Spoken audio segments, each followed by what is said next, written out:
स्वदेश एजेंडा देख रहे हैं आप और मैं हूं आपके साथ राखी। एजेंडा में आज बात उपलब्धियों के स्वर्णिम काल 11 साल बेमिसाल के। मोदी सरकार के 11 साल पूरे हुए। इन 11 सालों का सफर देश के लिए कैसा रहा, सरकार की कौन कौन सी उपलब्धियां रही और आगे और कितनी चुनौतियां बाकी हैं। सेना का शौर्य बढ़ा, उरी बालाकोट के बाद ऑपरेशन सिंदूर ने पूरे देश का मान बढ़ाया। 11 साल पहले दिल्ली से शुरू हुई पीएम मोदी की यात्रा आज वैश्विक मंच तक पहुंच गई है। इन 11 सालों में नीतियां बदली, नजरिया बदला और शायद भारत को देखने का तरीका भी। आलोचना भी हुई तो समर्थन भी मिला और भारत बढ़ता रहा। जानकार मानते हैं कि अगर दुनिया में लंबे समय कोई युद्ध और व्यापार से जुड़ा कोई टकराव नहीं होता है तो भारत 2027 तक तीसरी बड़ी अर्थव्यवस्था बनने के लक्ष्य को आसानी से हासिल कर लेगा। देश की आर्थिक विकास दर भले ही बीते कुछ सालों की तुलना में धीमी हो, लेकिन दुनिया के तमाम देशों की तुलना में सबसे अधिक है।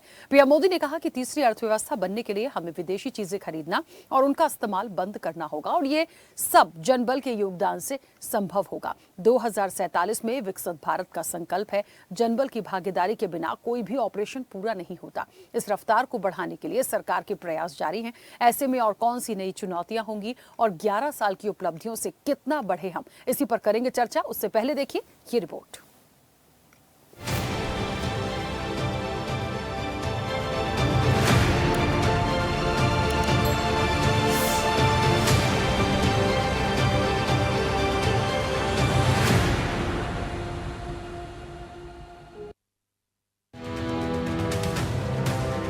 उपलब्धियों के स्वर्णिम काल 11 साल बेमिसाल।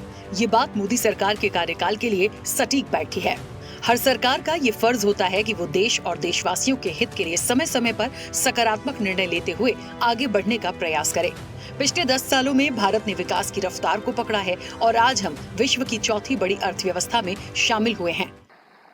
साथियों, हम आज दुनिया की चौथी इकोनॉमी बने हैं और मुझे याद है हम जब 6 से 5 बने थे तब देश में और ही उमंग था और उसका कारण ये था कि 250 साल तक जिन्होंने हम पर राज किया था ना, उस यूके को पीछे छोड़ करके हम 5 बने थे। लेकिन अब 4 बनने का आनंद जितना होना चाहिए उससे ज्यादा 3 कब बनोगे इसका दबाव बढ़ रहा है। अब देश इंतजार करने को तैयार नहीं है और अगर किसी ने इंतजार करने के लिए कहा तो पीछे से नारा आता है, मोदी है तो मुमकिन है। और इसलिए साथियों, एक तो हमारा लक्ष्य है 2047 हिंदुस्तान विकसित होना ही चाहिए, नो कॉम्प्रोमाइज। मोदी सरकार ने इन 11 सालों में कई ऐसी योजनाएं जनहित के लिए दी जिससे लोग लाभान्वित हुए। जनधन योजना, स्वच्छ भारत मिशन, जीएसटी लागू करना, आयुष्मान भारत योजना, डिजिटल इंडिया, इंफ्रास्ट्रक्चर में तेजी, अंतर्राष्ट्रीय स्तर पर पहचान, आत्मनिर्भर भारत अभियान, अनुच्छेद 370 हटाना, राम मंदिर निर्माण, नारी शक्ति और कानून। भाजपा एनडीए की सरकार को अब 11 साल हो रहे हैं। ये 11 साल गरीब कल्याण के नाम समर्पित रहे हैं।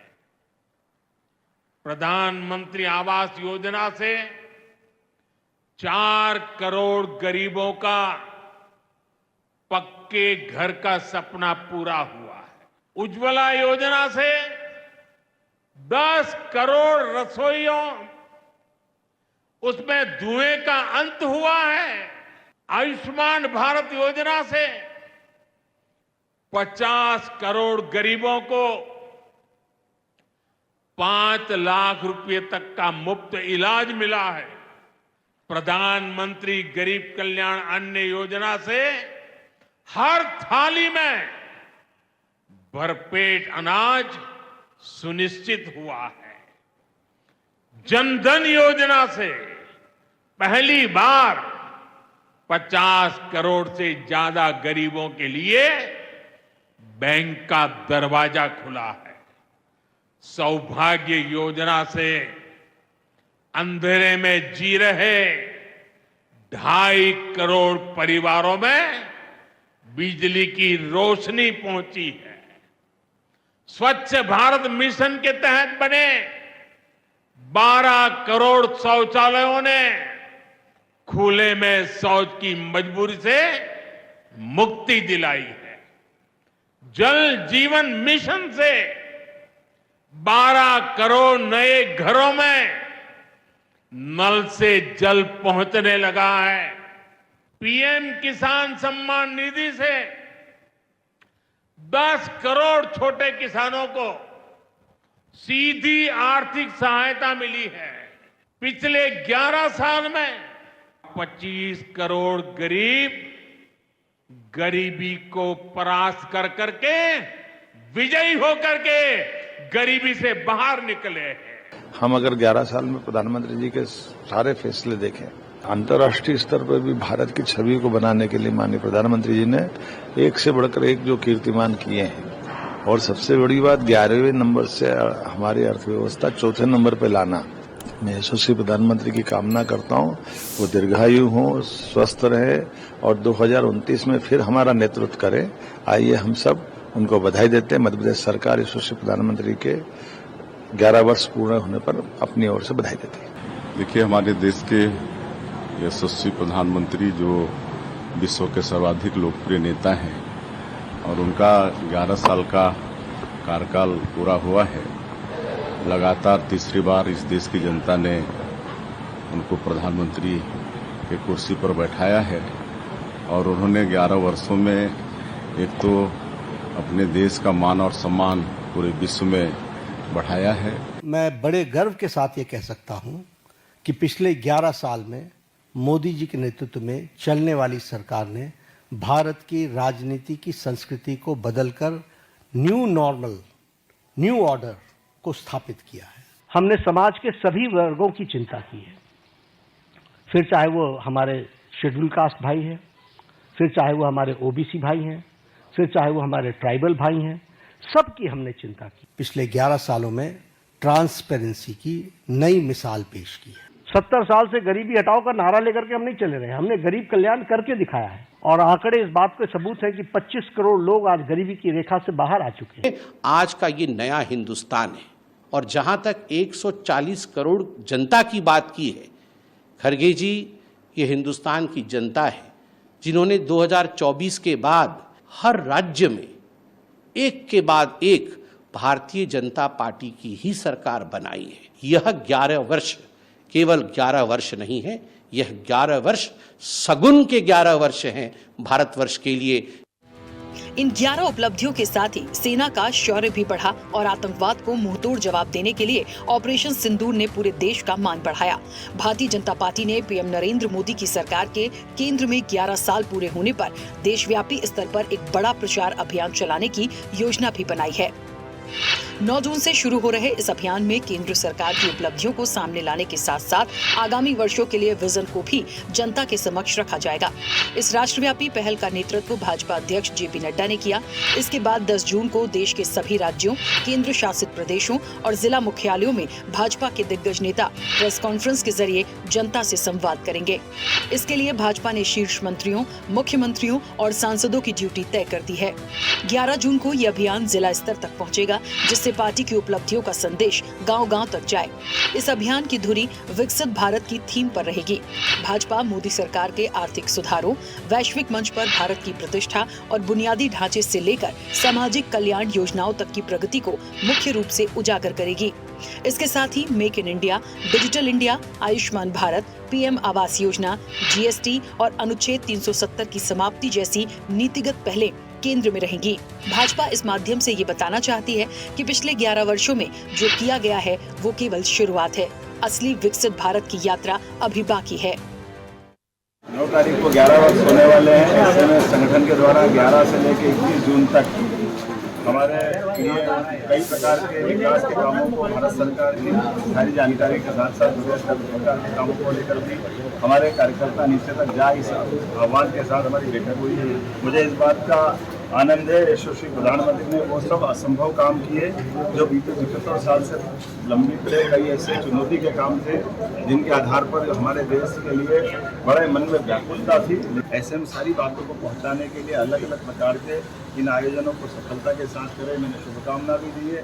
तो मुझे लगता है कि माननीय मोदी जी के जो संकल्प अच्छे दिन आने वाले हैं, ये उनका जो ब्रीज वाक्य था वहां से विकसित भारत 2047 का सपना साकार करने के लिए माननीय मोदी जी ने जो 11 साल में काम किया है, माननीय मोदी जी की पूरे कैबिनेट का मैं बहुत बहुत अभिनंदन करता हूं। गोवा सरकार की तरफ से, गोवा के लोगों की तरफ से आज के इस कार्यक्रम में हमने उनकी 11 साल की झलक लोगों को दिखाई है। पूरे गोवा भर से इस कार्यक्रम में लोग आज यहाँ पे आए थे, मैं उनका भी बहुत बहुत अभिनंदन करता हूँ। केंद्र में नरेंद्र मोदी सरकार के 11 सालों के साथ तीसरे कार्यकाल का 1 साल भी पूरा हो गया है। सरकार के प्रयासों से भारत ने कई चुनौतियों का सामना करते हुए आज विश्व की चौथी अर्थव्यवस्था में अपना नाम दर्ज कराया है और आगे भी इसकी रफ्तार को बरकरार रखने के लिए सरकार को कई चुनौतियों से गुजरना बाकी है। लेकिन इन 11 सालों के कार्यकाल पर विपक्ष ने कई सवाल खड़े किए हैं।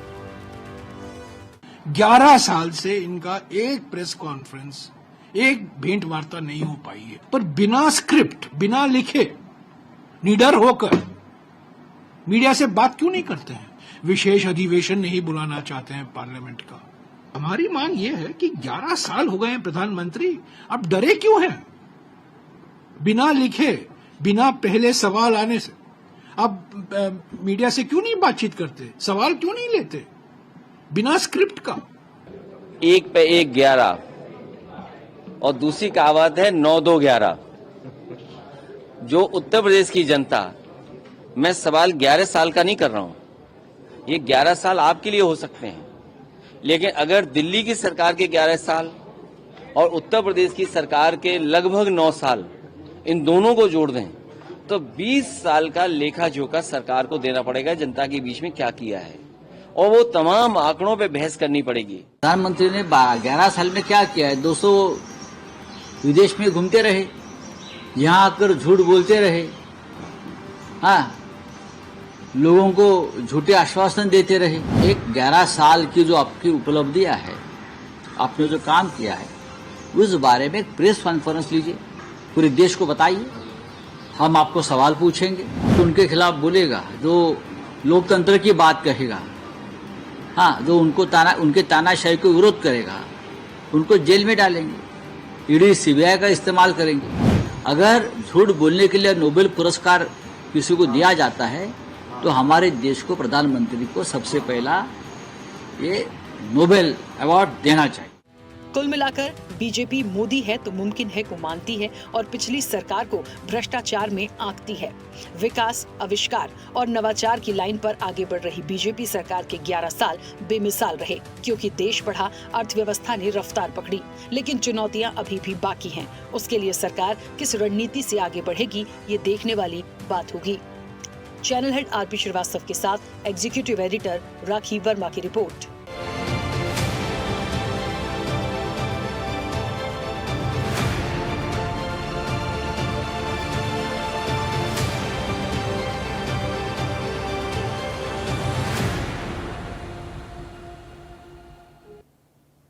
चलिए, तो उपलब्धियों का स्वर्णिम काल है और 11 साल बेमिसाल की बात हो रही है। 11 साल में जितना कुछ किया है, जितना कुछ देश को पहुंचाया है, लगातार जो प्रयास हुए हैं वो भी, और आने वाले समय में जो एक संकल्प लिया है विकसित भारत का और तीसरी बड़ी अर्थव्यवस्था बनने का, ये भी एक चुनौती जैसा है। कैसे उनके लिए रणनीति होगी, कैसे वहां तक पहुंचेंगे, और इन 11 सालों में एक्चुअल में देखा जाए तो कैसे किन किन चीजों को लेकर निकले हैं, इसी पर हम विस्तार से चर्चा करेंगे। हमारे साथ मेहमान जुड़े हैं। सबसे पहले आपका परिचय करा दें। भारतीय जनता पार्टी का पक्ष रखेंगे अमित तिवारी। अमित जी, बहुत स्वागत चर्चा में जुड़ने के लिए। कांग्रेस का पक्ष रखेंगे डॉक्टर शिल्पा दिवांगन। शिल्पा जी, बहुत स्वागत चर्चा में जुड़ने के लिए। यूबीटी का अब से कुछ देर में हमारे साथ पक्ष रखेंगे भरत आसाराम मोरे, उनका भी स्वागत है, फिलहाल हमारे साथ कनेक्ट नहीं है। समाजवादी पार्टी का पक्ष रखेंगे यश भारतीय, उनका भी स्वागत है, फिलहाल हमारे साथ कनेक्ट नहीं है। टीएमसी का पक्ष रखेंगे एहतेशामुल हक। एहतेशाम जी, आपका भी बहुत स्वागत है। और वरिष्ठ पत्रकार हैं अरविंद खोखर। अरविंद जी, आपका भी बहुत स्वागत है। चर्चा की शुरुआत सबसे पहले अमित जी आपसे। मेरी आवाज पहुंच रही है? जी राखी जी, आ रही है, बुलंद। मुझे लगता है बहुत खास दिन है, जाहिर तौर पर होना चाहिए। एक लंबा वक्त, 11 साल को जब हम एक स्वर्णिम काल कहते हैं और इन 11 साल को बेमिसाल कहते हैं, देखिए इसमें तो कोई दो राह नहीं है कि इन 11 सालों में हम कहाँ हैं। हम चौथी बड़ी अर्थव्यवस्था बने हैं, बहुत सारे अप एंड डाउन्स हमने इस बीच देखे हैं, ग्रो किया है भारत ने, इसे मैं कह सकती हूँ। ये एक उपलब्धि भी है और जाहिर तौर पर बहुत सारी चीजों को फेस किया गया होगा आने वाले समय के लिए, जो 2047 विकसित भारत का एक संकल्प और इससे पहले तीसरी बड़ी अर्थव्यवस्था, ये किसी चुनौती से कम नहीं है। तो तमाम योजनाएं जो बिल्कुल चलती रहें और चीजों की जो प्लानिंग की जा रही होगी उसकी रणनीति, इन तमाम चीजों को यदि एक कहते हैं ना कि एक कंपेयर करके चले, समावेश लेके इनका चलें, कैसे इन 11 सालों को भारतीय जनता पार्टी आज देख रही है और क्या खास। राखी जी, सर्वप्रथम तो धन्यवाद मुझे बुलाने के लिए और समय देने के लिए। देखिए, ये जो 11 सालों की जो यात्रा रही है प्रधानमंत्री मोदी जी के नेतृत्व में, वो यात्रा कश्मीर से लेकर कन्याकुमारी तक, गुजरात से लेकर गुवाहाटी तक और गांव से लेकर ग्लोबल मंचों तक एक सेवा, सुशासन और जन कल्याण की यात्रा रही है, विकास की यात्रा रही है, जो प्रधानमंत्री मोदी जी के नेतृत्व में आगे चल पड़ी है और इस संकल्प के साथ आगे चल पड़ी है कि 2047 तक हमें इस देश को विकसित भारत बनाना है, हमें अपनी मातृभूमि को एक ग्लोबल स्तर पर आगे लेकर जाना है, तीसरी अर्थव्यवस्था बनना है, एक लक्ष्य के साथ लेकर चल रही है। और ये लक्ष्य प्रधानमंत्री मोदी जी ने नहीं तय किया है, ये लक्ष्य इस देश के 140 करोड़ लोगों ने तय किया है, इस देश की युवा एस्पिरेशंस ने तय किया है और आज की युवा कह रही है कि हमें आगे बढ़ना है और प्रधानमंत्री मोदी जी के नेतृत्व में आगे बढ़ना है। देखिए राखी जी, मैं कुछ बिंदुओं को आज आपके सामने रखूंगा। आज दिन भर आपके सामने आंकड़े आते रहे होंगे, आप भी उसका विश्लेषण करते रही होंगी, लेकिन आज जब मैं आपके साथ आया हूं तो कुछ प्रमुख बिंदुओं को लेकर आया हूं। आप देखिए, जिस देश में ये कहा जाता था कि यहाँ इंटरनेट कनेक्टिविटी नहीं है, लोगों के पास इंटरनेट का एक्सेस नहीं है, मोबाइल फोन्स की अवेलेबिलिटी नहीं है, उस देश में यूपीआई कैसे चलेगा इसका मजाक उड़ाया जाता था और संसद में खड़े होकर वरिष्ठ, जिनको कहा जाता था कि ये बहुत बड़े फाइनेंस मिनिस्टर हैं, बहुत बड़े अर्थशास्त्री हैं, वो इसका मजाक उड़ाते थे। आज अगर आप कहीं भी चले जाइए, छोटे दुकानदार से लेकर बड़े दुकानदार तक या शहरों से लेकर बड़े मॉल से लेकर छोटे गांव के हाट तक अगर आप चले जाएंगी और वहां पर आप 10 रुपए का धनिया मिर्च लीजिए, आप उसे भी आप यूपीआई के माध्यम से पे कर सकती हैं। हमारे जो भाई होंगे वहां पर, किसान बंधु होंगे, माताएं होंगी, जो भी वहां पर होगा वो आपको एक स्कैनर देंगे और उस स्कैनर के माध्यम से आप पे करते हुए। क्या इसकी कल्पना 2014 से पहले हमारे नेताओं ने की थी? नहीं की थी। दूसरी बात, जब प्रधानमंत्री मोदी जी ने लाल किले के प्राचीर से शौचालय बनाने का संकल्प लिया, देश के सामने शौचालय, हर घर में शौचालय बनाने का एक संकल्प लिया, तो मजाक उड़ाया जाता था कि एक प्रधानमंत्री होकर स्वच्छता की बात करता है, गली नुक्कड़ चौराहों पर जाकर झाड़ू लेकर झाड़ू लगाने लगता है, शौचालय बनाने की बात करता है। लेकिन आज अगर आप देखेंगे तो महिलाओं को डिग्निटी, एक डिग्निटी के माध्यम से जीने का एक मार्ग अगर दिया है किसी ने, तो प्रधानमंत्री मोदी जी ने दिया है। आज हमें तो पता है कि आपके आवास के पीएम आवास योजना के तहत 4 करोड़ से अधिक घर मिले हैं, पर राखी जी, क्या आपको पता है कि 4 करोड़ से अधिक घरों में 73% मकान जो है उसकी जो रजिस्ट्री है वो हमारे माता बहनों के नाम पर की गई है। ये सुनिश्चित किया गया है कि उनके सर पर से कभी छत हटने ना पाए। जो आज हमने देखा था साहबानों के केस में, किस तरीके से एक वृद्ध महिला को अपने आजीविका के लिए संघर्ष की लड़ाई लड़नी पड़ी और जब वो जीती, जब सुप्रीम कोर्ट ने उसके हक में फैसला दिया, उसे संसद में पलट दिया गया। ये एक बहुत ही दुर्भाग्यपूर्ण घटना थी। जो कभी कहा जाता था कि 100 पैसा निकलता है तो 85 पैसा खूनी पंजा खा जाता है, आज वो नहीं है। डीबीटी के माध्यम से 1 रुपया अगर प्रधानमंत्री मोदी जी अपने भेजते हैं भाई को, माता को, बहन को, तो 100 पैसा उनके खातों में पहुंचता है। आज अगर आप देखेंगे तो जो पूरा का पूरा हमारी माताओं का किचन जो है वो धुएं से भरा रहता था। मैं तो गांव से आता हूँ राखी जी, और मैंने देखा है जब मैं छोटा था तब मैंने देखा है किस तरीके से जब खाना बनता था तो घर में उपले के माध्यम से धुआं भर जाता था, कोयले के माध्यम से धुआं भर जाता था।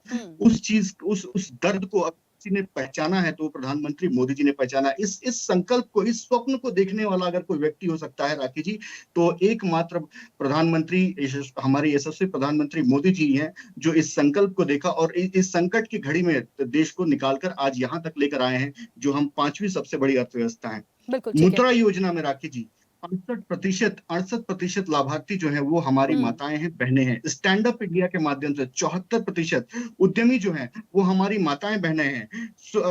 सुकन्या समृद्धि योजना में 4.2 करोड़ खाते जो हैं वो खुल चुके हैं। उसके बाद जनधन के माध्यम जन औषधि केंद्रों में 77 करोड़ से अधिक जो सैनिटरी पैड्स होते हैं वो ₹1 में उपलब्ध कराया जाता है। तो इस तरीके से एक वैश्विक सोच जो होती है, एक विस्तृत सोच जो होती है, देश के एक छोटे भूभाग से लेकर एक बड़े मसले तक, चाहे वो 370 का मामला हो, 35A का मामला हो, राम मंदिर का मामला हो, ट्रिपल तलाक का मामला हो, जिसे कहते थे कि इन मुद्दों को कोई हाथ तक नहीं लगा सकता। अगर कोई हाथ लगाएगा तो उस पार्टी का, तो इस देश से अस्तित्व ही निकल जाएगा। आज उन मुद्दों को, उन जटिल मुद्दों को अपने अंडर में लेकर उसे अगर सॉल्व करने का, उसे पूरी तरीके से एक जो कहा जाता था कि ये इलेक्शन जीतने के लिए ये मुद्दे बनाए जाते हैं, इनको ऐसे ही रखा जाता है, लटकाया जाता है, भटकाया जाता है, उसको खत्म कर दिया है। तो आज अगर आप देखें तो अभी चिनाब ब्रिज का उद्घाटन हुआ। ठीक है अमित जी, हमारी बात छोड़ दीजिए, बीजेपी के नेता, 10 सेकंड राकेश जी, बीजेपी के नेता प्रवक्ता की बात छोड़ दीजिए, वहां के मुख्यमंत्री ये कह रहे थे कि 50 साल तक इससे किसने बनाने का प्रयास नहीं किया, लेकिन कोई नहीं कर पाया, जो जाके आज पूरा हुआ है। तो निश्चित तौर पर हम गांव से लेकर ग्लोबल मंचों तक एक वैश्विक ताकत बनते जा रहे हैं, और प्रधानमंत्री मोदी जी के नेतृत्व में 2047 तक हम विकसित भारत का संकल्प जो युवा लेकर चल पड़ा है उसे पूरा भी करने जा रहे हैं। ठीक है। शिल्पा जी मुझे सुन पा रही हैं?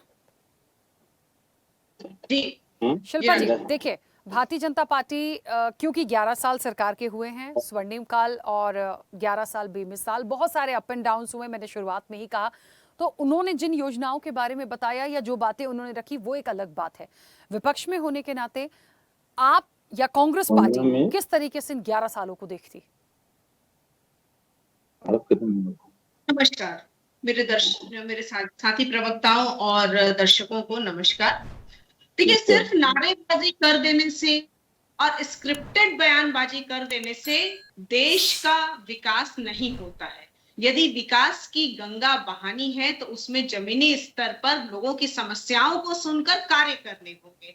11 साल हो गए नरेंद्र मोदी जी को प्रधानमंत्री बने, लेकिन सवाल आज भी वही के वही खड़े हुए हैं राखी जी। सवाल ये है कि किस बात का जश्न मनाया जा रहा है आज 11 साल बेमिसाल जश्न के नाम पर किस बात का मनाया जा रहा है? क्या ये जश्न उस बेरोजगारी का है जो 45 साल में उच्चतम स्थान पर है? क्या उस महंगाई का है जिस महंगाई में आम आदमी की कमर तोड़ दी है? या फिर उस लोकतंत्र का है जो एक मात्र प्रचार तंत्र बन के रह गया है?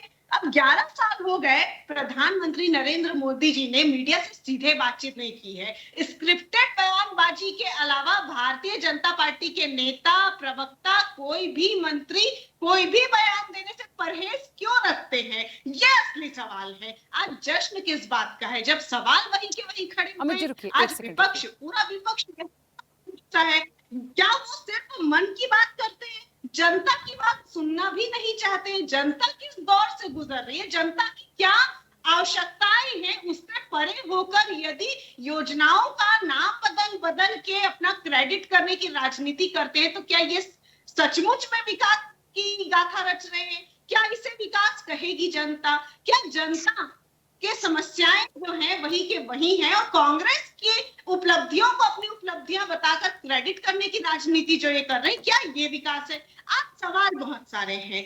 कई जो ये जश्न मनाते हैं उसके पैरेलल में मुंबई में लोग ट्रेन से गिरकर मर जाते हैं। आज रेलवे की स्थिति देखिए, जो कांग्रेस ने इतने सालों में आजादी के बाद कांग्रेस के पास 1760 करोड़ रुपए का बजट था। उस बजट से शुरुआत करके देश की जो नींव रखी है कांग्रेस ने, चाहे वो भाखड़ा नांगल डैम हो, IITs हो, IIM हो, पोखरण का इंस्टीट्यूट हो, रिसर्च इंस्टीट्यूट हो, बैंकों का नेशनलाइजेशन हो, ये सभी, इसके अलावा रेल बनाया। और आज ये भारतीय जनता पार्टी के लोग क्या कर रहे हैं? मोदी सरकार क्या कर रही है? निजीकरण कर रही है, बैंकों का निजीकरण कर रही है, जितनी भी रेल की जो व्यवस्था थी उसको बेचने का, उद्योगपतियों को बेचने का कार्य कर रही है। बस्तर जो कि छत्तीसगढ़ का राखी जी, बिना आंकड़ों के ऐसी बातें करना मुझे नहीं लगता कि तथ्यात्मक है। आज मेरी बारी है। तो गांधी जी की स्क्रिप्ट ना पढ़कर कम से कम आंकड़े रखे हैं, समझ में भी आता है। एक सेकंड जो कॉमर्शियल माइनिंग की जो नोगो एरिया था, उसको सीमित करने का जो क्रेडिट जाता है वो भारतीय जनता पार्टी को जाता है। नंदराज पर्वत छत्तीसगढ़ का है जो आयरन ओर से भरपूर है, उसे बेचने का कार्य भारतीय जनता पार्टी कर रही है। तो तमाम पूरे देश में ऐसी कई चीजें हैं। हसदेव जंगल है जो कि भारत का लंग्स कहा जाता है, उस हसदेव जंगल को काटने का कार्य भारतीय जनता पार्टी के लोग कर रहे हैं। तो ये उद्योगपतियों के विकास की गाथा रच रहे हैं, ये आम नागरिकों के विकास की गाथा नहीं है। ये निश्चित रूप से अपना गुणगान बड़ी जोर शोर से करते हैं, उसमें कोई आपत्ति नहीं है, परंतु आज सवाल वहीं के वहीं खड़े हैं। युवाओं का भविष्य छीन लिया है, नोटबंदी, गलत जीएसटी, लॉकडाउन से करोड़ों लोगों का रोजगार खत्म कर दिया है। और आर्थिक असमानता, हम बार बार बात करते हैं, आर्थिक असमानता देश में बढ़ती ही जा रही है। संवैधानिक संस्थाओं पर इन्होंने ऐसा हमला किया है कि जैसे संवैधानिक संस्थाएं जो है वो फ्री होल्ड लेकर कार्य नहीं कर पा रही हैं। तानाशाही का आरोप इन पर बार बार लगता है और इनके पास जवाब नहीं है। चलिए शिल्पा जी, उंगली उठा रहे, जवाब कांग्रेस की तरफ दिखाते हैं, खुद के जवाब नहीं देते, सत्ता और सरकार में बैठकर खुद के जवाब नहीं देते। आज तमाम मणिपुर में सामाजिक ताने बाने पर जिस प्रकार से बातचीत हुई थी, महिलाओं के साथ जो बर्बरता हुई थी, मणिपुर प्रकार से जल रहा था। तो एक बात बताइए मुझे कि क्या देश के प्रधानमंत्री को इस पर बातचीत नहीं करना चाहिए था? क्या भारतीय जनता पार्टी को उस समय इस सवालों के जब आज भी नहीं मिल पाए हैं उस सवालों के जवाब, तो क्या नहीं देने चाहिए थे? ठीक है, एक सेकंड देखिए, इन 11 सालों में ये बात सच है, बहुत सारी चीजें बार बार फोकस कर रही हूँ, बहुत अप एंड डाउन्स हुए हैं, बहुत सारी जगह पे विपक्ष को ऐसा लगा है कि सरकार को बोलना चाहिए लेकिन स्टेटमेंट्स नहीं आए। लेकिन हमें ये भी देखना पड़ेगा कि हमने कितना ग्रो किया, हम कितना बढ़े और आज हम कहाँ हैं, हमें इन सारी चीजों को भी लेकर जाना है। अमित जी एक सेकंड रुके, छोटी छोटी प्रतिक्रिया आ जाए फिर मैं वापस आती हूँ। यशी मुझे सुन पा रहे हैं? यशी, चलिए यशी शायद मेरी आवाज नहीं सुन पा रहे हैं। एहतशाम जी मेरी आवाज पहुंच रही है? जी राखी जी, जी बिल्कुल आवाज सुन पा रहे हैं। एहतशाम जी कैसे लेते हैं इन 11 सालों को? अच्छा मैं एक बात और चाहती हूँ थोड़ा सा, एक सेकेंड, एहतशाम जी आप हो या यश जी हो, मैं बस ये कहना चाहती हूँ क्योंकि शिल्पा जी तो अपनी बात रख चुकी हैं, अभी फिर से आएगा उनका टर्न दोबारा से तो वो बोलेंगी। मैं ये चाहती हूँ कि विपक्ष का पक्ष जितने लोग भी रख रहे हैं, बिल्कुल आपको पूरा अधिकार है, यदि कहीं कोई कमी लगी है आपको इन 11 सालों में बिल्कुल बोलिए, लेकिन हम उस चीज का भी वेलकम करते चलें। यदि हमने ग्रो किया है या हमारी कोई उपलब्धियां, हमारी सरकार की कोई उपलब्धियां यदि इन 11 सालों में रही हैं तो प्लीज मतलब थोड़ा सा चर्चा वैसे होनी चाहिए कि यदि अच्छा है तो हम स्वागत करें और बुरा है तो हम दिल खोल कर बुरा बोले, कोई दिक्कत नहीं। ठीक है एहतशाम जी? देखिए सबसे पहले नमस्कार राखी जी, बहुत अच्छे सवाल आपने किए कि 11 साल में देश का क्या परिस्थिति है। हमारे तमाम जितने भी पैनलिस्ट है तमाम लोगों को मेरी शुभकामना, और इसलिए कि आज का बहुत ही बड़ा मुद्दा कि 11 साल में देश कितना विकास हुआ है। तो मैं एक स्पष्ट रूप से, देखिए हम बहुत स्पष्ट बोलना चाहते हैं, कृपया तमाम पैनलिस्ट जो ये बैठे हुए हैं, इसलिए कि आपकी बारी में मैं खामोशी सुन रहा था तो मेरी बारी में भी कृपया धैर्य रखेंगे और सुनेंगे। देखिए 11 साल देश बेहाल और देश बदहाल हो गया। राखी जी मुझे बोलने में कोई भी संकोच नहीं है, इसलिए कि भारतीय जनता पार्टी 2014 से पहले कहे थे कि हमारी जब सत्ता बनेगी, जब हमारी सरकार बनेगी तो प्रतिवर्ष 2 करोड़ नौजवानों को रोजगार मिलेगा, 70 रुपए का पेट्रोल 35 रुपया हो जाएगा, 60 रुपया का डीजल आधा रुपया हो जाएगा, 400 का सिलेंडर समझ लिए 200 रुपया हो जाएगा, 15-15 लाख रुपया हर एक भारतीय को आएंगे। जिनके छत सर के ऊपर छत नहीं है उनको छत मिलेंगे। लेकिन ये सिर्फ जो है ये जुमला, ये सरकार 11 साल में देश की अर्थव्यवस्था इतनी मतलब बद से बदतर हो गई है कि मैं बता नहीं सकता हूं।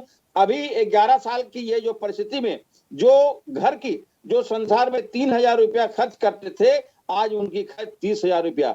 मतलब रुपया अठन्नी या खर्चा रुपया, राखी जी मुझे बोलने में कोई संकोच नहीं है। देश का हर चीज समझ लिए प्राइवेटाइजेशन हो जा रहा है और बिक जा रहा है, सरकारी संपत्ति जितना भी है। इसलिए एक ऐसा शासक, एक ऐसा मतलब अभी देश में 90% लोग अपने खर्च को अफोर्ड नहीं कर रहे हैं। आप गूगल टैप करें तो अभी आपका साफ लफ्जों में समझ में आ जाएगा। इसलिए ये भारतीय जनता पार्टी एक ऐसी सरकार जो देश की परिस्थिति बद से बदतर है। आज सोच लिए कि 70 का पेट्रोल 104 रुपया हो गया, 60 का डीजल 96 रुपया हो गया, और 400 का जो रसोई गैस जो हमारी माँ बहनें बनाती है उसका 1050 रुपया हो गया।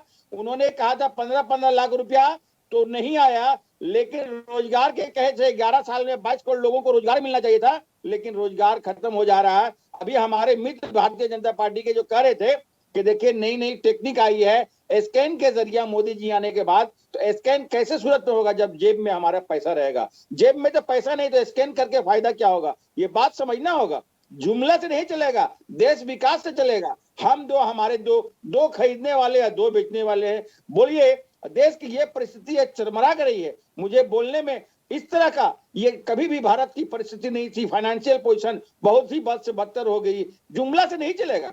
ये हम देखिए राकेश जी, मैं आपके चैनल को बहुत मैं कदर करता हूं, इसलिए कि आप जो है स्पष्ट बोलती हैं और स्पष्ट दिखाती है, लेकिन इनके जितने भी डेवलपमेंट है सिर्फ जो है चैनलों पर है। जो मुझे बहुत अफसोस होता है कि भारत का चौथा स्तंभ हमारे चैनल्स होते हैं, लेकिन वो एक भारतीय के रूप में एक इस तरह से देखे कि हमारे देश के हालात, 140 करोड़ देश की जनता आज समझ लिए 90% अगर समझ लिए अफोर्ड नहीं कर पा रहे हैं, तो आप सोचिए करोड़ों से भी ज्यादा लोग अभी बदहाल है। तो 11 साल ये समझ लिए पूरा देश बदहाल है। मैं इसकी समझ लिए देश की बद से बदतर परिस्थिति है, ना विकास है। इनका विकास सिर्फ टेलीविजनों पर होता है, और विकास जो है इनके लोग जो है बस उनके जबान होते हैं, नेता के जबान पे होते हैं। लेकिन यहाँ हालात बहुत ही बद से बदतर, महंगाई चरम सीमा पर हो गए थे। इन्होंने कहा था कि मैं विदेश से हमारे काला धन ले आऊंगा। आप बता दिए राखी जी कि काला धन आया है क्या? अरे आप बोल रहे थे सुन रहा था मैं, आप बोल रहे थे सुन रहा था। मुझे सुनिए, धैर्य रखिए, धैर्य रखने में कोई बात नहीं है। रिपीटेशन है, कुछ नया नहीं है, कुछ नया नहीं है। आप बड़ी बड़ी बातें कहे थे टीवी पर, एक भी आप इंडिया अलायंस में हैं, एक व्यक्ति ने कह दिया है, मैं जवाब देता हूँ। किसी भी भारतीयों का 15 लाख रुपया आया क्या? आप 2 करोड़ प्रतिवर्ष के हिसाब से 22 करोड़ लोगों को, नौजवानों को नौकरी दिए है क्या? आप 60 का डीजल 30 रुपया किए हैं? ड्राइंग रूम से निकलिए, अपने ड्राइंग रूम से निकलिए, सड़क पे जाइए और जनता से पूछिए। यहाँ किसी बीजेपी के नेता या प्रवक्ता से पूछने की जरूरत नहीं है। आप अपने ड्राइंग रूम से निकलिए, सड़क पे जाइए और जनता से पूछिए, आपको टेस्टिमनी वहीं पे मिल जाएगा। जनता देखिए, आपको टेस्टिमनी वहीं से मिल जाएगा। दूसरी बात, 100 करोड़ से ऊपर के लोग, जनता जो है अपने राखी जी ये कहते रह गए कि प्रेस की स्वतंत्रता नहीं है। इनके राज्यों में रिपोर्टर्स को किस तरीके से घसीट कर पुलिस थाने ले जाया जाता है, इनके राज्यों में किस तरीके से रिपोर्टर अपने प्रवक्ताओं को चैनलों पर जाने से बैन कर दिया जाता है, हम सबने देखा है। क्या बातें कर रहे हैं ये काल्पनिक बातें। ठीक है, चलिए 1 मिनट अमित जी 1 सेकंड रुक रही हूँ। ठीक है, एहतेशाम जी कंप्लीट किया जी। ठीक है, अब 1 सेकंड रुकिएगा। अरविंद जी की प्रतिक्रिया आ जाए, मैं वापस आ रही हूँ। अरविंद जी की प्रतिक्रिया आ जाए, मैं वापस आ रही हूँ। अरविंद जी मुझे सुन पा रहे हैं? जी बिल्कुल। अरविंद जी देखिए, मैंने एक बात कही थी अभी इसके पहले कि मैं चाहती हूं कि विपक्ष भी, उनका अधिकार है यदि कोई कमी है वो सवाल उठाएं, लेकिन यदि हमने वाकई हमने ग्रो किया है, भारत बढ़ा है, यदि कई योजनाएं अच्छी हुई हैं इन 11 सालों को बेमिसाल यदि हम कहें, तो कैसे कहें, कितना कहें, ये आकलन हो। लेकिन यहाँ तो शुरुआत ही ऐसी हो गई थी कि बेहाल और बदहाल। आप इन 11 सालों को कैसे देखते हैं? क्या आपको लगता है कि वाकई में हमने बहुत ग्रो किया और आगे कितनी चुनौतियां हैं? देखिए, एक पत्रकार की नजर से अगर प्रधानमंत्री मोदी के नेतृत्व वाली सरकार के 11 साल देखें तो भारत के लिए कुछ बेहद अच्छे कदम उठाए गए हैं, जिनका नतीजा न केवल बल्कि आने वाले भविष्य में भी होगा। जिनका जैसे कि मैं आपको बताऊं, धारा 370 है, स्टार्टअप है, और जो आत्मनिर्भर भारत है, खास करके रक्षा क्षेत्र में, इसका आने वाले समय में बड़ा जबरदस्त फायदा भारत को होगा। और अभी जो ऑपरेशन सिंदूर हुआ उसमें साबित भी हुआ कि भारत की निर्भरता अपने ऊपर रहनी चाहिए, दूसरे देशों के ऊपर निर्भर ना हो।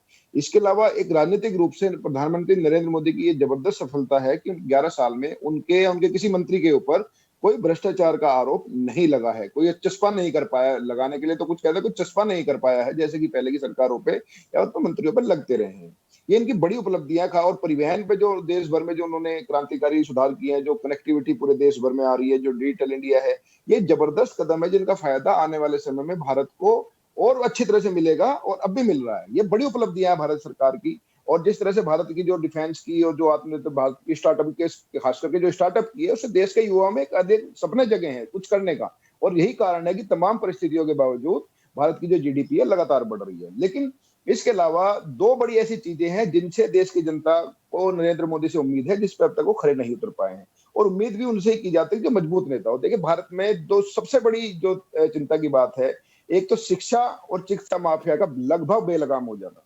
शिक्षा और जो चिकित्सा है वो आम आदमी की पहुंच से बिल्कुल दूर हो चुकी है, उसमें बड़े से बड़े माफिया आ गए। मैं आपको कहता हूं कि आप मान के रखिए राखी जी, अगर ये नरेंद्र मोदी या कोई भी सरकार शिक्षा और चिकित्सा माफिया पे अगर लगाम लगा दे, तो देश के जो गरीब हैं, देश का जो सामान्य जनमानस है या सामान्य जो मध्य वर्ग है, उसके लिए इससे बड़ी सेवा नहीं हो सकती। इतनी लूट है, इतनी लूट है कि आप उसका अंदाजा नहीं लगा सकते। दो मोर्चों पे ये भारत सरकार जो नरेंद्र मोदी के नेतृत्व में चल रही है, जबरदस्त फेल है। लेकिन जो मैंने उपलब्धि बताई, वो उपलब्धि भी ऐसी उपलब्धि है कि आने वाले समय, वर्तमान से लेकर के आने वाले समय में भारत का जो भविष्य है वो उज्जवल रखेगी। लेकिन इसके साथ साथ सरकार को ये भी ध्यान देने बात है कि जो आर्थिक विषमता है, जो आर्थिक असमानता है, अमीर और गरीब के बीच का जो फासला है, वो इतनी तेजी से बढ़ रहा है कि अगर उस पर सरकार ने समय रहते ध्यान नहीं दिया तो बिल्कुल एक भारत और इंडिया की जो परिकल्पना है, जो पहले से भी रही है, वो और चौड़ी होती चली जाएगी। इस पे ध्यान देने की भारत सरकार को बेहद जरूरत है। और देखिए, राजनीतिक रूप से जो नरेंद्र मोदी के लिए 11 साल की जो एक और उपलब्धि रही है, वो है कि विपक्ष को लगातार अपनी पिच पे खिलाना, विपक्ष को लगातार अपने जो उनके जो मुद्दे हैं उनको उलझा कर रखना। विपक्ष भी जो है काम किया है, जिसको कहते हैं जनता से जुड़ी बातें नहीं करता। देखिए, जितने भी ये बातें की गई, देखिए अभी आज कांग्रेस की प्रेस कॉन्फ्रेंस हुई, उन्होंने कहा कि प्रधानमंत्री मोदी प्रेस कॉन्फ्रेंस नहीं करते। मतलब कि आप देखिए, नीति की विपक्ष की जो नीतिगत जो सफलता है उसको देखिए। जिस प्रेस को कांग्रेस या तो विपक्ष गोदी मीडिया कहते हैं, वो उन्हीं से कह रहे हैं कि उन्हीं के सामने प्रेस कॉन्फ्रेंस करे, तो इसका विजन स्पष्ट नहीं है। और देखिए, आजादी के बाद से लेकर के प्रधानमंत्री नरेंद्र मोदी एक ऐसे नेता है कि जो जनता से सबसे ज्यादा कनेक्टेड है। उनका मतलब ट्विटर, उनका फेसबुक, उनका मन की बात है, उनको विपक्ष कुछ भी कहता है, लेकिन सबसे ज्यादा कनेक्टेड जो नेता है नरेंद्र मोदी है। तो ये उनकी एक राजनीतिक सफलता है कि विपक्ष लगातार उनकी पिच पे खेलता है। विपक्ष की हालत उन्होंने ये की है, विपक्ष कुछ कहता है, जैसे एक बच्चा होता है, वो रो रहा हो तो उसको उठा करके अलमारी के ऊपर बिठा दो, तो बच्चा बाकी चीजें भूल करके ये कहता रहता है मुझे अलमारी से उतार दो। तो विपक्ष की हालत नरेंद्र मोदी ने पिछले 11 साल से लगातार ये की हुई है। यही कारण है कि तमाम कमियों के बावजूद, देखिए जो मैं आपको कमियां गिनवाई है, जो कोई भी बड़ा एग्जाम, चाहे केंद्र सरकार का हो, चाहे जहां बीजेपी की नीति राज्य सरकार है, कोई भी बड़ा एग्जाम अब तक बिना लीक हुए नहीं हुआ है। कोई भी बड़ी परीक्षा जो समय रहते नहीं हुई, लगातार परीक्षाएं टली हैं। तो ये जो बड़ी असफलता है, इस पे अगर विपक्ष आवाज उठाएगा, विपक्ष का फर्ज बनता है कि इन पे उठाए। लेकिन विपक्ष जो आवाज उठाता है, जिनका आम जनता से कोई सरोकार नहीं होता, वो एसी रूम में बैठ करके जो राजनीति करना चाहते हैं। और प्रधानमंत्री नरेंद्र मोदी एसी रूम की राजनीति नहीं करते। इतने बड़ी सरकार तीसरी बार प्रधानमंत्री बनने के बाद भी वो लगातार जनता के साथ रहते हैं, और कोई कमी होती है, उनसे कुछ गलती हो जाती है, तुरंत उसको एक्सेप्ट भी करते हैं, क्योंकि राजनीतिक बड़ी सफलता है। जो मैंने आपको बताई, जैसे आपको मैं बताया कि स्किल इंडिया, स्टार्टअप इंडिया, और जो इन्होंने जो परिवहन की जगह जो क्रांति की और आत्मनिर्भरता की जो उन्होंने क्रांति की है, ये बहुत बड़ी उपलब्धि है देश के लिए, और देश को इसका लगातार लाभ अब भी मिल रहा है और आने वाले समय में मिलेगा। लेकिन ये विपक्ष की कमजोरी है कि जैसे मैंने आपको बताया, चिकित्सा और शिक्षा माफिया, इसके बारे में ये विपक्ष का काम है कि सरकार अपनी कमियां नहीं बताया करती, ये विपक्ष का काम है इन दोनों कमियों के बारे में उठाए, जनता से मिले।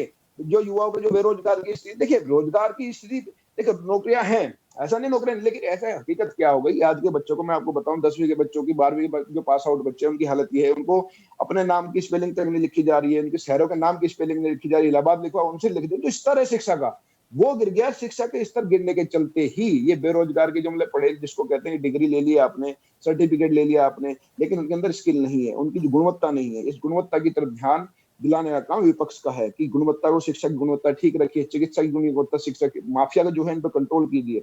आजकल जितने सरकारी हॉस्पिटल है सब लगभग ठप बैठे हैं, उनकी जगह से प्राइवेट में, और प्राइवेट में किसी की कोई सुनवाई नहीं है। प्राइवेट में जो चाहते हैं बिल्कुल, जब माफिया जो होता है, कंट्रोल्ड माफिया जिसको कहते हैं, व्हाइट कॉलर माफिया होता है, शिक्षा और चिकित्सा ऐसे कर रही है, बिल्कुल दोनों काम ही कर रहे हैं। और अगर विपक्षी आवाज नहीं उठाता है तो ये कमियां भी जनता के सामने नहीं आएगी और विपक्ष का हाल वही होगा जो अब तक रहा है। लेकिन राजनीतिक रूप से नरेंद्र मोदी की जो उपलब्धियां जो मैंने आपको बताई, जिनका लाभ देश को अब भी मिल रहा है और आने वाले समय में मिलेगा, जो खास करके जो उन्होंने कनेक्टिविटी की है, रोड की, सड़क की, एयर की, डिजिटल इंडिया और दूसरी चीजें। लेकिन देखिए ध्यान देने वाली बात है, वो डिजिटल इंडिया जिसके हमारे बीजेपी के जो हमारे दोस्त है, हमारे भाई है, वो यूपीआई को बड़ी उपलब्धि बता रहे हैं, निश्चित तौर पर बहुत बड़ी उपलब्धि है। उससे एक वैसी चाकू वाली जेब कटने की घटना बहुत कम होगी, चाकू दिखा के पर्स लूट लिया, चाकू दिखा के कुछ कर लिया। लेकिन उसके साथ साथ ये भारत सरकार का ही आंकड़ा कि पिछले साल 36,000 करोड़ रुपए का जो बैंक फ्रॉड हुए हैं, जिसके अंदर छोटे छोटे किसी के 500 रुपए गए, किसी के 3,000 गए, किसी के 5,000 गए, किसी के 2 लाख गए।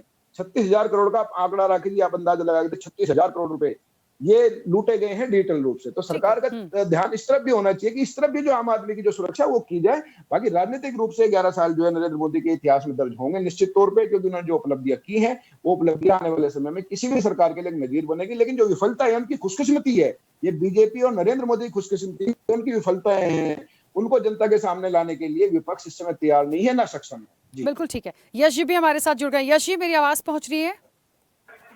मैं सुन पा रहा हूँ। हाँ, यश जी कैसे देख रहे हैं 11 साल? राखी जी 11 साल, अभी तो मैं पूर्व वक्ता को जो मैं सुन रहा था, जो कह रहे थे शिक्षा को लेकर के बहुत काम नहीं किया और शिक्षा को लेकर विपक्ष ने आवाज नहीं उठाई है। मुझे लगता है देश के प्रधानमंत्री की डिग्री और शिक्षा को लेकर के जितना विवाद हुआ है और वो आज भी विवाद है, और शिक्षा मंत्री रहते हुए स्मृति ईरानी जी की शिक्षा को लेकर के जो विवाद रहा है, तो शिक्षा की गुणवत्ता तो गिरनी ही है।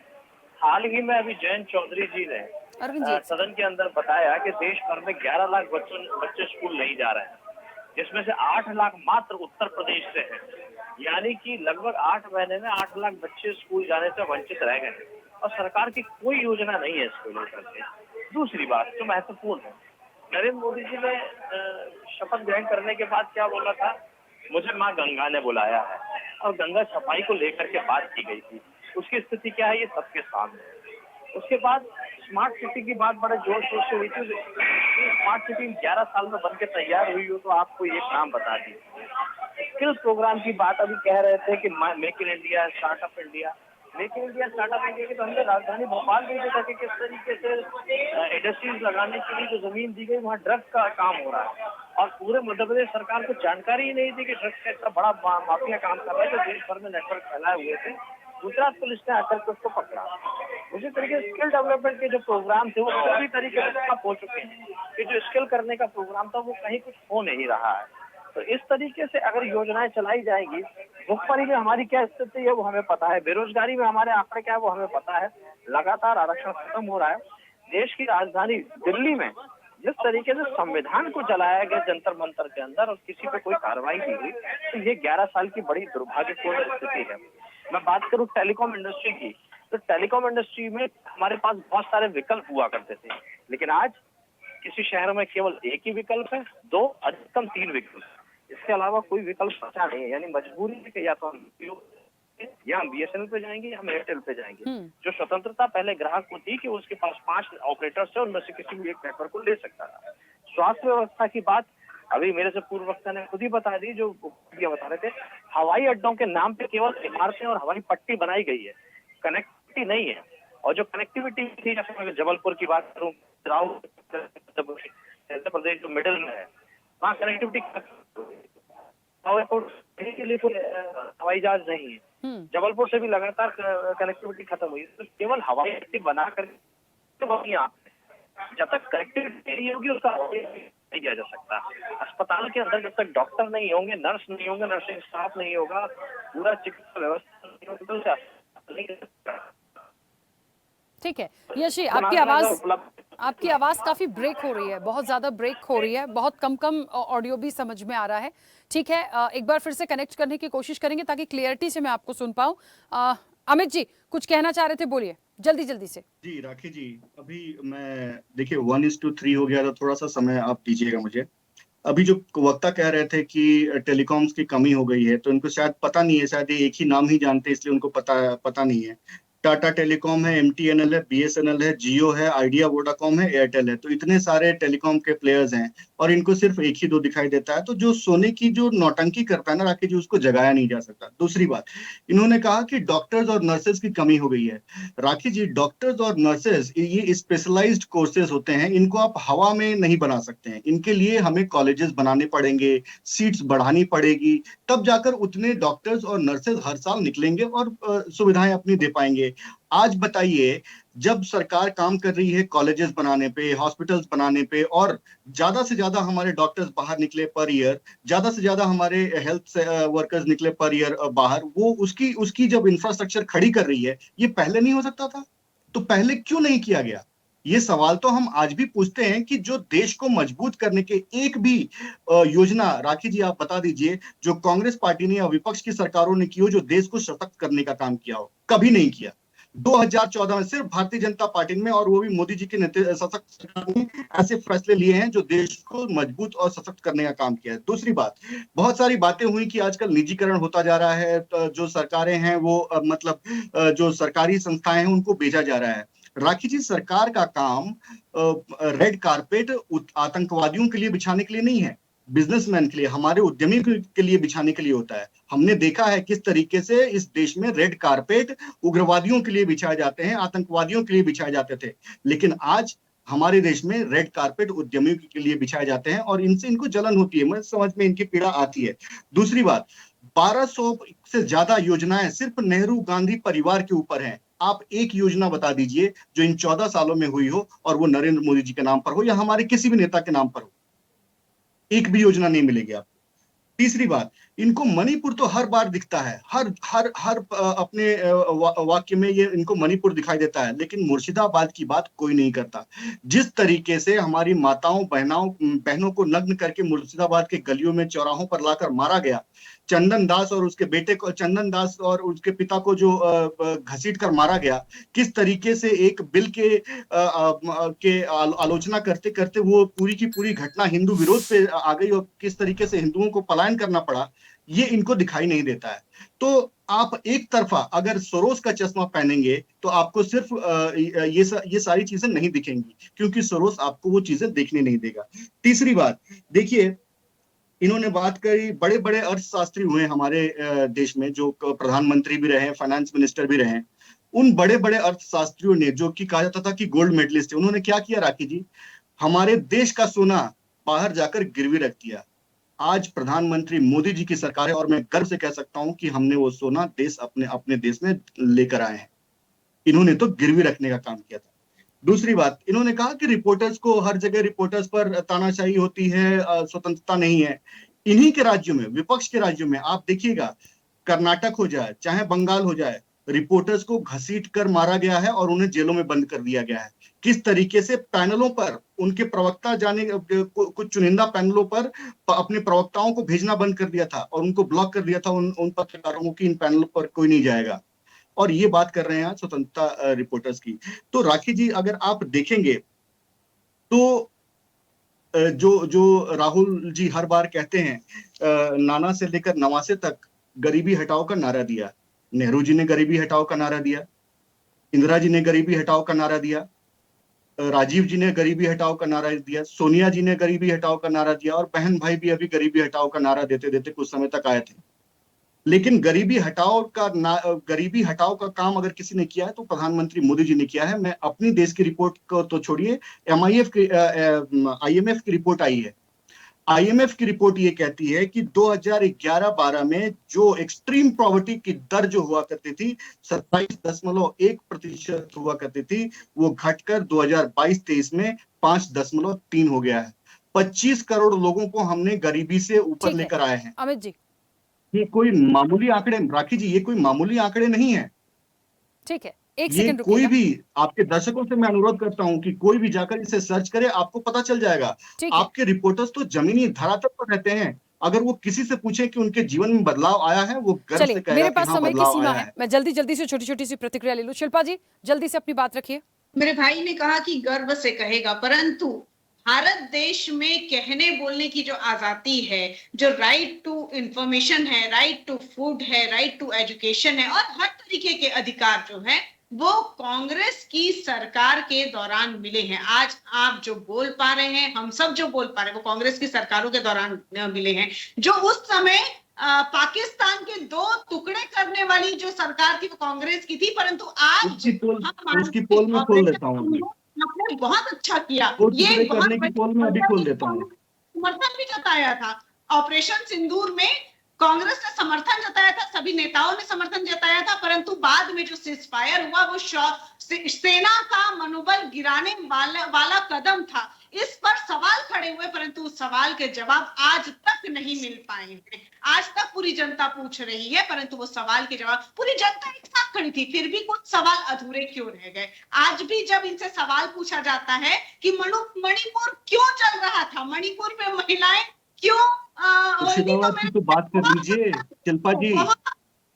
एक महिला होकर कम से कम मुर्शिदाबाद की महिलाएं आपको महिला नहीं दिखती हैं? जवाब नहीं दे रहे हैं, अपने जवाब, जिनके पास सत्ता है, जिनके पास पावर है, जो आज शासन कर रहे हैं, वो जवाब नहीं दे पा रहे। ये दूसरे उदाहरण पे ले जाने की कोशिश करते हैं, ध्यान भटकाने की कोशिश करना करते हैं। बड़ा मुश्किल होता है कि 11 सालों में हम कितना ग्रो कर रहे हैं। ये पक्ष विपक्ष जैसी पूरी चर्चा चली जा रही है, जिसके लिए मैंने शुरुआत में ही कहा था कि हमें हर चीज का आकलन यहाँ पर करना होगा। 1 मिनट रुकिएगा, देखिए समय की सीमा है, सबको समय दिया, प्लीज ऐसे मत कीजिए। एहतेशाम जी जल्दी से अपनी बात रखिए, उसके बाद अरविंद जी बोलेंगे, प्लीज। राखी जी, मुर्शिदाबाद की माताएं बहनें, इनके लिए ध्यान भटकाने का मुद्दा है, गौर कीजिएगा इनके बात पर। एहतेशाम जी जल्दी से। आज का जो है ना, मणिपुर आज के सवाल है, तो आज आप उस सवाल से करने की कोशिश क्यों कर रहे हैं? शिल्पा जी 1 सेकंड, ठीक है। अरविंद जी कुछ कहना चाह रहे थे, अपनी बात रखिएगा। देखिए, मैं ये कह रहा था कि नरेंद्र मोदी ने जो उपलब्धियां हैं राजनीतिक रूप से, वो तो है। नरेंद्र मोदी इस मामले में एक सबसे भाग्यशाली नेताओं में से एक है कि उनको जो विपक्ष मिला है वो बिल्कुल जनता से कटा हुआ विपक्ष है, बिल्कुल आधारहीन विपक्ष है। देखिए, मैंने अभी शिक्षा पे सवाल उठाया था, तो हमारे मित्र ने कहा कि भाई जो शिक्षा, जो प्रधानमंत्री की जो डिग्री है वो नकली है, चौथी फेल है। मैं अगर कहता हूँ विपक्षी बात मान भी लिया जाए, अगर चौथी फेल नेता ने तुम्हारे बड़े बड़े बाहर के पढ़े हुए नेताओं का ये हाल किया हुआ, लगातार पानी पिला रहे हैं, तो फिर तुम्हें अपने नेताओं की डिग्री चेक कराने की जरूरत है। देखिए, मैंने जो कहा था शिक्षा और चिकित्सा, इसमें देखिए मेरा कहने का मतलब ये था कि शिक्षा और चिकित्सा माफिया बेलगाम हो गया है, जिसको सरकार को तुरंत ध्यान देने की जरूरत है। 4-4 रूम के हॉस्पिटल, 4-4 रूम के जो है कॉलेज से डॉक्टर तैयार किए जा रहे हैं। आप समझ के देखिए, मतलब 4 रूम का और कॉलेज बना के वहां पे उन्होंने डॉक्टर तैयार किए जा रहे हैं, वहां पे नर्सिंग तैयार, उनकी क्वालिटी क्या होगी? इसलिए लोग लगातार हादसे हो रहे हैं प्राइवेट अस्पतालों में भी, दूसरे अस्पतालों में भी। और ये बड़ा माफिया है, इस माफिया का जो लगातार जो असर है वो आम आदमी पर, मध्यम वर्ग पर पड़ता है। तो विपक्ष को अगर ये जनता की आवाज बननी है तो उनको धरातल पर उतरना पड़ेगा, देखना पड़ेगा क्या चीज है। उनको एसी रूम में बैठ करके प्रधानमंत्री की डिग्री को तो देखने की जरूरत है, लेकिन उन्हें जनता के बीच में जाने की जरूरत नहीं। जिस प्रधानमंत्री की डिग्री के ऊपर आरोप लगा रहे हो, उसने 11 साल से लेकर के आप लोगों को राजनीतिक रूप से ध्वस्त कर दिया है। आप लोगों की बड़ी से बड़ी पार्टियां जो है बिल्कुल पानी मांग रही है, और आप उनकी डिग्री पर सवाल उठा रहे हैं, तो आपसे ज्यादा डिग्री आपके नेताओं को चेक कराने की जरूरत है, भले कितने भी पड़े हुए हो कोई हो। मेरा कहने मतलब ये है कि राजनीतिक रूप से प्रधानमंत्री नरेंद्र की बेहद उपलब्धियां हैं, लेकिन कुछ कमियां हैं जिन पे अगर वो ध्यान देंगे तो देश का जो है बड़ा ही एक भला, खास करके मध्यम वर्ग, जो कि बीजेपी का सबसे बड़ा सपोर्ट बेस माना जाता है, उसका बहुत भला होगा। और उनको वाकई में एक राजनीतिक रूप से आने वाले समय में डिविडेंड भी देगा। चलिए, क्योंकि समय की सीमा है इसलिए वापस तो नहीं आ पाऊंगी। आप सभी का बहुत शुक्रिया इस चर्चा में जुड़ने के लिए। देखिए, स्वर्णिम काल की बात हो रही है, उपलब्धियों के स्वर्णिम काल हैं, और 11 साल बेमिसाल की बात हो रही है। शुरुआत में एक चीज कही थी, 11 सालों में क्या हम कुछ भी नहीं बढ़े? हम बढ़े हैं। और अरविंद जी ने भी बहुत साफ तरीके से इस बात को रखा, प्रोग्रेस की है, हम बढ़े हैं। कुछ कमियां जरूर हैं, कुछ चुनौतियां आने वाले समय के लिए हैं, जिस पर सरकार की क्या रणनीति होगी, ये सरकार को काम करना है इस पर। तो विपक्ष ठीक है, सवाल उठा सकता है, वो बेमिसाल को बहाल बता सकता है, लेकिन ऐसे भी नहीं, क्योंकि किसी के कह देने से कुछ नहीं होता। हम भी इन 11 सालों में देख सकते हैं कि कहां से कहां आज हम पहुंचे हैं, और चौथी बड़ी अर्थव्यवस्था भी बने हैं। चर्चा में इतना ही, बने रहिए स्वदेश न्यूज के साथ। सबसे पहले देश। ऐसे ही वीडियोस के लिए लाइक करें, शेयर करें, फॉलो करें। YouTube पर जाकर सब्सक्राइब कर बेल आइकन दबाना ना भूलें, और ताजा अपडेट्स के लिए swedeshlive.com पर जरूर जाएं।